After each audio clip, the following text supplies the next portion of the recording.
రెడ్డి గారు రావాలి, ముఖ్యమంత్రి గారు రావాలి, ముఖ్యమంత్రి గారు రావాలి, ఆ ప్లాట్లు మాకు ఇప్పించాలి. ముఖ్యమంత్రి గారు రావాలి, ముఖ్యమంత్రి గారు రావాలి, కావాలి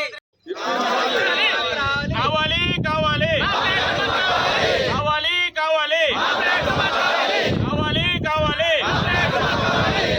ముఖ్యమంత్రి గారు రావాలి, ముఖ్యమంత్రి గారు రావాలి.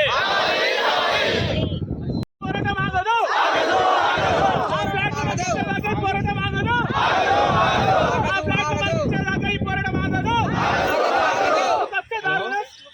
ప్రాణాలైనా అర్పిస్తాం, మా ప్లాట్లు మేము సాధిస్తాం. ప్రాణాలైనా అర్పిస్తాం, ప్రాణాలైనా అర్పిస్తాం.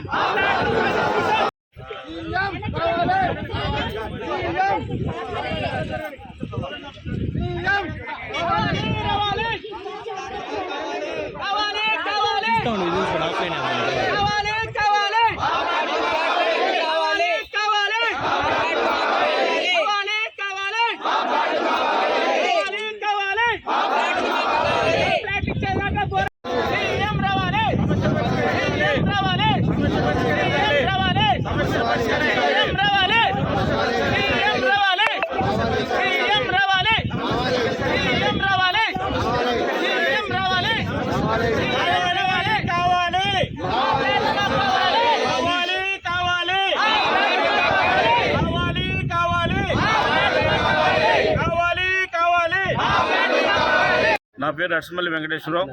నేను industrial employees cooperative house building సొసైటీకి సంబంధించినటువంటి Ameenpur, Beeramguda, Narregudem, Tellapur plot purchases welfare association యొక్క అధ్యక్షుడిని నేను. ఇవి 1983, 84, 85 నుండి 95 దాకా అప్పటి సొసైటీ అధ్యక్షులైనటువంటి వాలా నారాయణరావు గారి దగ్గర నుంచి మొత్తం 4 ప్రాంతాలకు సంబంధించి 8,500 మంది సభ్యులు. అంటే ఇప్పుడు సుమారు 1,00,000 దాటినటువంటి సంఖ్య. ఎస్పెషల్లీ మన అమీన్పూర్లో చూసుకుంటే సుమారు 2,000. ఇది 283 ఎకరాల ఎక్స్టెంటు. దీనిలో 2,000 మంది సభ్యులు. అప్పటి నుంచి ఇప్పటిదాకా ప్రభుత్వానికి సంబంధించినటువంటి రెవెన్యూ అధికారులు, డిఆర్ఓ స్థాయి అధికారులు, జిల్లా స్థాయి అధికారులందరూ కూడా దీనికి ఇచ్చినటువంటి ఎన్ఓసీలు, ల్యాండ్ కన్వర్షన్ కానీ, నిరభ్యంతర ఉత్తర్వులన్నిటితో కూడా కూడినటువంటి ఈ లేఅవుట్ కాబట్టి మేము కూడా ప్రభుత్వం దీనిలో ఇన్వాల్వ్మెంట్ అయిపోయి దీని పర్మిషన్ ఇచ్చింది కాబట్టి మేము ప్రభుత్వాన్ని నమ్మి మా తండ్రులు అందరూ కూడా ఈ ప్లాట్లు కొనుగోలు చేయడం జరిగింది. ఈ ప్లాట్లు కొనుగోలు చేయడం అంటే జీతాలతో ఆ రోజుల్లో సాలిసాలిన 600, 700 రూపాయల జీతాలతో కొనుక్కోరు, అప్పులు చేసి కొనుక్కున్నటువంటి ఇవి. అప్పటి నుంచి ఇప్పటిదాకా మేము న్యాయ పోరాటం చేస్తున్నాం. 2014 నుంచి కూడా 2014లో తీర్పు రావడం జరిగింది. అయితే ప్రభుత్వం దాన్ని ఎలాంటి ఇంప్లిమెంటేషన్ చేయకపోగా మేము కంటెంప్ట్ కోర్టు ధిక్కారణ కేసులు కూడా వేసాం. కొన్ని 2023లో కూడా కొన్ని ఆర్డర్స్